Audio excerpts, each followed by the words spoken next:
प्रत्येक महान समस्यासँग महान अवसर पनि सँगै आएको हुन्छ र प्रत्येक महान अवसरसँग महान समस्या पनि सँगै जोडिएर आएको हुन्छ।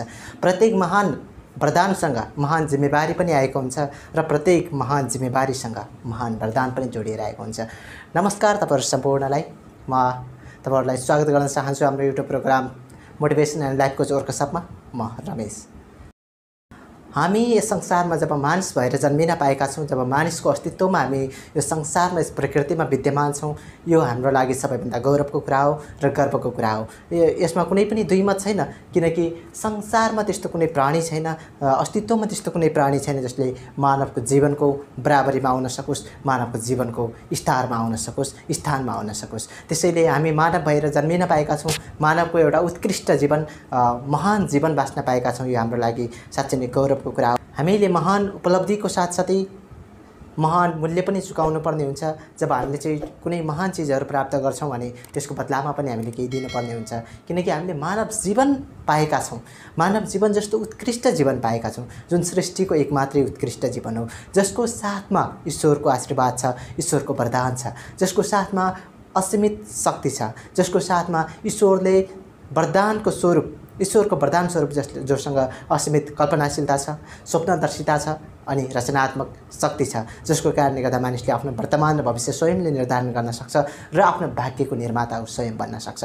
किनकि मानिस शक्तिशाली प्राणी हो, मानिस ईश्वरको सन्तान हो, ईश्वरको सबैभन्दा प्रिय सन्तान हो। ईश्वरले मान्छेलाई केवल आफ्नो स्वरूपमा मात्रै होइन, उसले आफ्नो शक्तिसहित जन्म दिएको छ। ईश्वरले मान्छेको प्रत्येक मान्छेको जीवनसँग एउटा कुनै कारण जोडेको छ, किनकि मानिस सबैभन्दा महान प्राणी हो, महान जीवन हो मानव जीवन। त्यसैले मानव जीवनको महान मूल्य चुकाउनु पर्ने हुन्छ। प्रत्येक मानिसको जीवनसँग, प्रत्येक मानिसको जीवनसँग केही न केही कुरा जोडिएर आएको हुन्छ, केही न केही रहस्य जोडिएर आएको हुन्छ। प्रत्येक मानिसको जीवनले यो प्रकृतिको लागि, यो संसारको निम्ति र यो सभ्यताको निम्ति केही न केही सन्देश बोकेर आएको हुन्छ। किनकि तपाईहरुलाई मैले पहिले पनि भनिसकेको छु, महान अवसरसँग महान समस्या जोडिएर आएको हुन्छ, महान समस्यासँग महान अवसर पनि जोडिएर आएको हुन्छ।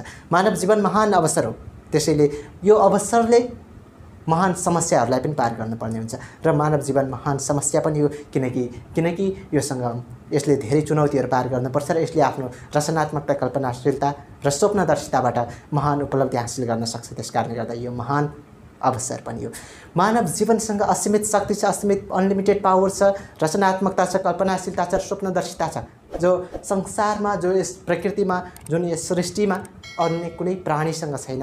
त्यो शक्ति, त्यो कल्पनाशीलता जुन विरासतमा प्राप्त गरेको छ, त्यो शक्ति र त्यो सामर्थ्यसँग, त्यो विरासतमा पाएको शक्तिसँग, त्यो उपहारसँग मान्छेको यो मानव जीवनको महान उद्देश्य पनि तोकिएको छ। महान उद्देश्यको साथ मानवको जन्म भएको छ। यस कारणले गर्दा प्रत्येक मानिसले यस संसारको लागि केही दिन सक्नुपर्ने हुन्छ, यो सृष्टिको लागि केही दिन सक्नुपर्ने हुन्छ, यहाँको सभ्यताको लागि केही दिन सक्नुपर्ने हुन्छ। तपाईले जे दिन सक्नुहुन्छ त्यो यो सभ्यतामा अरु कसैले दिन सक्दैन। तपाईले जे गर्न सक्नुहुन्छ त्यो यो संसारमा अरु कसैले गर्न सक्दैन। मैले जे गर्न सक्छु त्यो पनि अरु कसैले गर्न नसक्ला, किनकि मेरो रचनात्मकता र तपाईको रचनात्मकतामा फरक पर्न सक्छ। तपाईले गर्ने आविष्कार र मैले गर्ने आविष्कारमा फरक पर्छ। तपाई फरक कुराको लागि जन्मिनु भएको छ अनि म फरक कुराको लागि जन्मिएको छु, तर उद्देश्य सबैको जीवनसँग छ, उद्देश्य सबैको जीवनको छ। प्रत्येक मानवको जीवन एउटा महान यात्रा हो अनि प्रत्येक मानवको जीवन एउटा महान गन्तव्य प्राप्तिको रहस्य हो, जुन मान्छेको निम्ति एउटा महान उद्देश्य तोकिएको छ। मानव जीवनको लागि महान उद्देश्य चाहिँ प्रदान गरिएको छ, तर त्यसको निम्ति त्यो बताइएको छैन हामीसँग कुन उद्देश्य छ, हामीले कुन उद्देश्य पूरा गर्नुपर्ने हो। त्यो हामी स्वयं आफैले पत्ता लगाउनु छ, किनकि हामी महान प्राणी हौं, महान जीवन बाँचेका छौं। हाम्रो महान गन्तव्य छ, तर त्यसको लागि मार्गदर्शक कोही पनि छैन।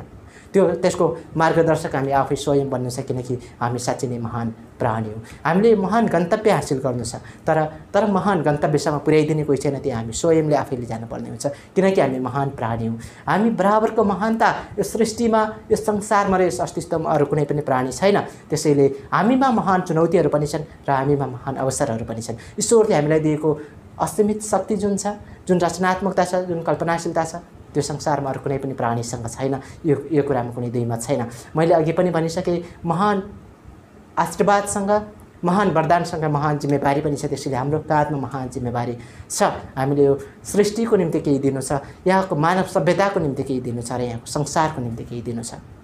तपाईले जे दिन सक्नुहुन्छ त्यो संसारमा अरु कसैले दिन सक्ने छैन। तपाईले जे निर्माण गर्न सक्नुहुन्छ यो संसारमा अरु कसैले त्यो कुरा निर्माण गर्न सक्ने छैन। तर फरक तपाईले गर्न सक्नुहुन्छ। सबैको भन्दा फरक तपाईले दिन सक्नुहुन्छ। तपाईले जे दिन सक्नुहुन्छ त्यो सबैको भन्दा फरक हुनेछ। तपाईले जुन विचार दिन सक्नुहुन्छ त्यो नै संसारको निम्ति सन्देश हुनेछ। तपाईले जुन आविष्कार दिन सक्नुहुन्छ त्यो नै संसारको निम्ति उपहार हुनेछ। त्यसैले म पटक पटक बारम्बार भन्न चाहन्छु कि प्रत्येक मानिसको जीवन कुनै न कुनै कारण छ। प्रत्येक मानिसको जीवनसँग कुनै न कुनै रहस्य जोडिएको छ। त्यो हामी स्वयंले पत्ता लगाउनु छ। हामी दिनभर सडकको छेउमा बसेर क्यारमको धुलो उडाएर मात्र हामीले हाम्रो जीवनलाई सार्थक बनाउन सक्दैनौँ। त्यो हाम्रो महान मानव जीवनको अस्तित्वलाई, महान मानव जीवनको महानतालाई हामीले इन्कार गरिरहेका छौँ। त्यसलाई हामीले नकारिरहेका छौँ। हामीले आफ्नो महानता तब मात्र साबित गर्न सक्छौँ जब हामीले संसारको निम्ति केही प्रदान गर्न सक्छौँ। हामीले संसारको निम्ति केही गर्न सक्छौँ। हामी सदा अरूमा परनिर्भर भएर मात्रै होइन, हामी आत्मनिर्भर बन्न सक्नुपर्छ। अनि मात्र हामी मानव भएको अस्तित्व, मानव भएको जुन महानता छ त्यसलाई हामीले स्वीकार्न सक्छौँ। हाम्रो काँधमा जुन जिम्मेवारी छ, हाम्रो काँधमा हामीसँग जुन आशीर्वाद छ र जुन वरदान छ त्योसँग जोडिएर आएको हाम्रो महान जिम्मेवारीलाई पनि हामीले पुरा गर्न सक्नुपर्छ। यद्यपि हामीले पुरा गर्न सकेनौँ भने हामीले हाम्रो जीवन व्यर्थमा बिताएका हुन्छौँ। मैले अघि पनि भनेको छु, प्रत्येक व्यक्तिको जीवन आफैमा एउटा महान यात्रा हो। तर विडम्बना यहाँ धेरैजसो व्यक्तिहरू आफ्नो जीवनको यात्रामा अगाडि कदम बढाउन हिचकिचाउँछन्, डराउँछन्। परिवर्तनतर्फ उनीहरूको कदम बढाउन डराउँछन्, परिवर्तनतर्फ यात्रा गर्न डराउँछन्। फलस्वरूप यात्राको सुरुवाती बिन्दुमा, उद्गम बिन्दुमा नै जीवनभरि रोएर आफ्नो जीवनलाई विसर्जन गर्छन्। आफ्नो जीवनको अन्त्य हुन्जेलसम्म पनि उनीहरूले आफ्नो जीवनमा कुनै पनि उपलब्धि हासिल गर्न सक्दैनन्, कुनै पनि कुराको प्राप्त गर्न सक्दैनन्। तपाईँ हामी त्यसमा नपरौँ। तपाईँ हामी सृजनशील बनौँ। तपाईँ हामी यो संसारको निम्ति केही दिउँ। केही नभए पनि तपाईँ हामी आफ्नो निम्ति त केही गर्न सक्छौँ। तपाईँ हामीले जब आफ्नो निम्ति केही गर्नेछौँ, हामीले बनाउने आविष्कार, हामीले दिने विचार, त्यो नै संसारको निम्ति एउटा उपहार बन्नेछ। त्यो नै यो संसारको निम्ति एउटा महान कीर्ति बन्नेछ। त्यसैले हामी सडकको छेउमा बसेर क्यारमको धुलो मात्र उडाएर नबसौँ। छिमेकीको घरमा तासको गड्डीहरू पिटेर मात्र नबसौँ। हामी सदैव फेसबुक, सामाजिक सञ्जालहरूमा छाडा पोस्टहरू गर्दै नबसौँ। हाम्रो जीवनको एउटा केही न केही उद्देश्य छ। हामीले जब सामाजिक सञ्जालमा पोस्ट गर्छौँ त्यो पनि एउटा ज्ञानमूलक हुनुपर्छ, त्यो पनि एउटा सन्देशमूलक हुनुपर्छ। हामीले जुन काम गर्छौँ त्यो एउटा सन्देशमूलक हुनुपर्छ। साँच्चीकै हाम्रो जीवनको उद्देश्य के हो र हामी कुन अस्तित्वको लागि जन्मिएका छौँ त्यसको उद्देश्य हामीले पत्ता लगाउन सक्नुपर्छ। त्यसको जुन हाम्रो जिम्मेवारी के हो र हामीले संसारलाई दिनु के छ त्यो कुरा पत्ता लगाउन सक्नुपर्छ। यद्यपि हामीले त्यो कुरालाई चाहिँ पत्ता लगाउन सकेनौँ भने हाम्रो जीवनको कुनै पनि अर्थ रहने छैन, हाम्रो जीवनको कुनै पनि अस्तित्व रहने छैन। हामी केवल ती प्राणी जस्तै हुनेछौँ जो जन्मिन्छन्, केही समय बाँच्छन्, खान्छन्, बाँच्छन्, अनि रिप्रोडक्सन गर्छन्, अनि फेरि विलीन भएर जान्छन्। हामी त्यो प्राणीभन्दा फरक छौँ। हामी आफू जन्मिसकेपछि हामी अरूको निम्ति बाँच्न सक्नुपर्छ। हामीले संसारलाई केही नयाँ चिज दिन सक्नुपर्छ। तपाईँले दिने रचना, तपाईँले दिने सृजना, तपाईँले गर्ने काम, तपाईँले गर्ने आविष्कार, हरेक कुरा यो संसारको निम्ति नयाँ हुन्छ। तपाईँले हासिल गर्ने जीवनमा जुन उपलब्धि छ, तपाईले प्राप्त गर्ने जुन गन्तव्य छ त्यो यो संसारको निम्ति बिल्कुल फरक छ, बिल्कुल भिन्न छ। जुन तपाईले गर्न सक्नुहुन्छ त्यो अरू कसैले गर्न सक्दैन, जुन तपाईले दिन सक्नुहुन्छ त्यो अरू कसैले दिन सक्दैन, जुन तपाईमा विचार छ त्यो विचार अरू कसैमा छैन। त्यसैले अब पनि आजकै दिनदेखि सुरुवात गरौँ। तपाईमा के छ त्यो सन्देश जुन तपाईले संसारलाई दिन सक्नुहुन्छ? तपाईको जीवनको उद्देश्य के छ जसको निम्ति तपाईको जन्म भएको होस्?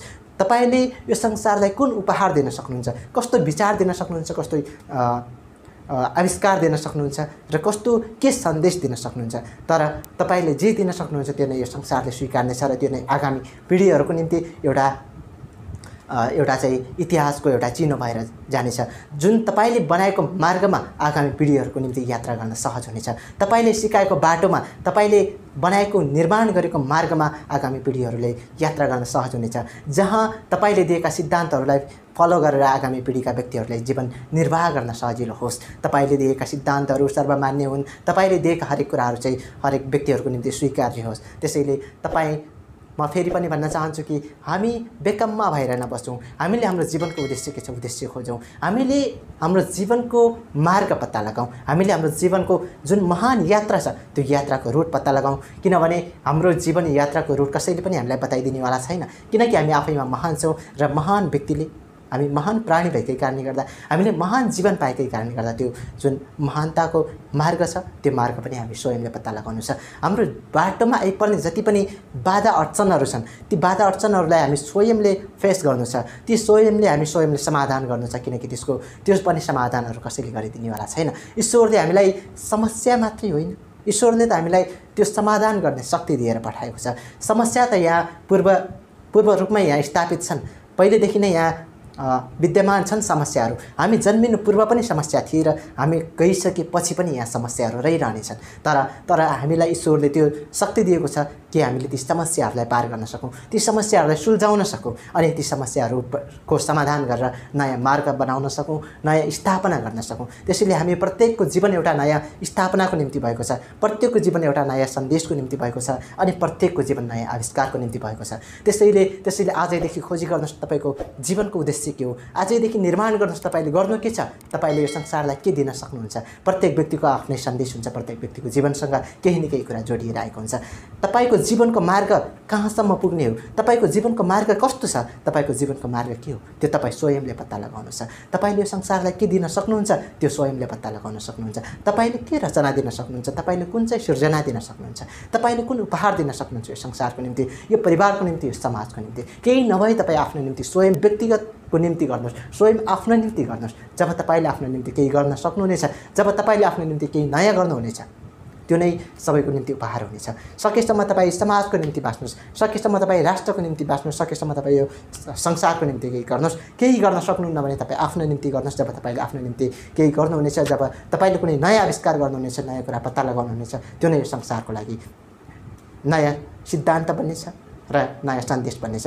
आजैदेखि सुरु गर्नुहोस्। अब बेकममा भएर बस्ने समय छैन। अब हामीले केही न केही गरेर देखाउनु छ, केही न केही बनाउनु छ, केही न केही बन्नु छ। साँच्चीकै तपाईँ हामी महान जीवन प्राप्त गरेका व्यक्ति हौँ, महान जीवन प्राप्त गरेका प्राणी हौँ। हामीले महान सन्देश दिनु छ, हाम्रो जीवनको मूल्य बराबरको महान चिज यो संसारलाई दिनु छ। अनि हामीले सबैलाई बाँच्न सिकाउनु छ, सबैलाई केही गर्न सिकाउनु छ, सबैलाई नयाँ मार्ग देखाउनु छ। सभ्यतालाई एउटा नयाँ रङले पोत्नु छ अनि यो संसारलाई नयाँ बाटोतिर लैजानु छ। हामीले अन्धकारमा रहेकाहरूलाई उज्यालोतर्फ लैजानु छ, असफलतामा रहेकाहरूलाई सफलतातर्फ लैजानु छ। त्यसैले प्रत्येक व्यक्तिसँग केही न केही सन्देशहरू रहेका हुन्छन्। मेरो पनि केही सन्देश छ, म पनि केही सन्देश यसरी फ्री भिडियोको माध्यमबाट म सबै समक्ष पुर्याउन चाहन्छु। म प्रत्येक व्यक्तिको जीवनलाई केही सहज होस् भन्न चाहन्छु, प्रत्येक व्यक्तिभित्र एउटा जागरुकता ल्याउन चाहन्छु, प्रत्येक व्यक्तिलाई सफलताको मार्गतर्फ लैजान चाहन्छु र प्रत्येक जीवनलाई एउटा आदर्श जीवनको रूपमा स्थापित गराउन चाहन्छु। र मूल एजेन्डा रहनेछ सभ्य, शान्त अनि समृद्ध राष्ट्रको निर्माण, समृद्ध समाजको निर्माण, जुन सभ्य होस्, जुन शान्त होस् र जुन समृद्ध होस्। त्यो समाजको परिकल्पनाको साथ मैले जुन यो प्रोग्राम लिएर आएको छु, कृपया यसमा साथ दिनुहोस्, सपोर्ट गर्नुहोस्। तपाईँले मेरो भिडियो हेर्दै हुनुहुन्छ, यसबाट तपाईँले केही कुरा सिक्दै हुनुहुन्छ, केही कुरा बुझ्दै हुनुहुन्छ र यदि तपाईँले मेरो भिडियो लाइक गर्नुभयो भने तपाईँले त्योबाट प्राप्त गरेको ज्ञान बराबर तपाईँले केही तिर्दै हुनुहुन्छ। यदि तपाईँले भिडियो सेयर गर्दै हुनुहुन्छ भने तपाईँले अरूलाई पनि केही सिकाउँदै हुनुहुन्छ र यदि तपाईँले सब्सक्राइब गर्नुभएको छ भने तपाईँ हामीसँग सहभागी हुनुभएको छ, तपाईँ हामीसँग सहकार्य गर्दै हुनुहुन्छ। त्यसैले यदि च्यानलमा नयाँ हुनुहुन्छ भने कृपया च्यानल सब्सक्राइब पनि अवश्य गर्नुहोला, किनभने हामी यस्तै खालका जीवनोपयोगी सन्देशहरू, जीवनोपयोगी भिडियोहरू ल्याएर उपस्थित हुनेछौँ। र हाम्रो एउटा एजेन्डा छ, हाम्रो एउटा मूल ध्येय छ, ताकि यो समाजलाई केही नयाँ कुरा दिन सकौँ। हाम्रो प्रत्येक भिडियोहरू सन्देशमूलक होस्, हाम्रा प्रत्येक चिजहरू, हाम्रा प्रत्येक सामग्रीहरू जीवनोपयोगी हुन सकुन्, यो समाजको निम्ति केही सहयोगी हुन सकुन् भन्ने जुन हाम्रो अपेक्षा छ। कृपया हामीलाई साथ दिनुहोला र सपोर्ट गर्नुहोला भन्दै अन्तिमसम्म भिडियो हेरेर साथ दिनुभयो त्यसको लागि हृदयदेखि नै प्रेमपूर्वक धन्यवाद।